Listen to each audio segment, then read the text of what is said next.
नमस्कार, महासागरच्या crime news मध्ये मी ऐश्वर्या शिंदे आपलं स्वागत करते। अनैतिक संबंधातून जन्मलेल्या 25 दिवसांच्या स्त्री जातीच्या बाळाचा गळा आवळून खून करून नदीत फेकून देण्यात आल्याचा संतापजनक प्रकार समोर आलाय। ही धक्कादायक घटना नांदेड जिल्ह्यातील देगलूर तालुक्यात उघडकीस आली आहे।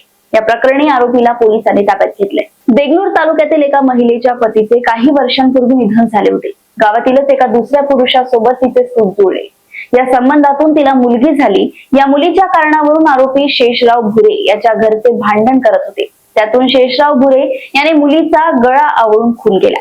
त्यानंतर मुलीचे 25 दिवसांचे अर्भक एका पिशवीत टाकून नदीत फेकून दिले। याबाबत माहिती मिळाल्यावर अर्भक बाहेर काढण्यात आले। आरोपी महिला आणि शेषराव भुरे दोघांना देगलूर पोलिसांनी ताब्यात घेऊन चौकशी केली असता आरोपींनी गुन्ह्याची कबुली दिल्याची माहिती पोलिसांनी दिली आहे। दरम्यान पुण्यात काही दिवसांपूर्वी गर्भपात करताना तरुणीचा मृत्यू झाला। त्यानंतर प्रियकराने मृतदेहाची विल्हेवाट लावण्यासाठी हालचाली सुरू केल्या होत्या। आपल्या आईच्या मृतदेहाची विल्हेवाट लावण्याचा प्रयत्न सुरू असल्याचे तिच्या चिमुकल्यांना लक्षात आले। त्यानंतर प्रियकराने प्रेयसीच्या 2 चिमुकल्यांना निर्दयीपणे इंद्रायणी नदी पात्रात फेकून दिले होते। यामध्ये आईचा गर्भपातामुळे मृत्यू झाला, पण प्रियकराने तिच्या 2 चिमुकल्यांचाही जीव घेतलाय।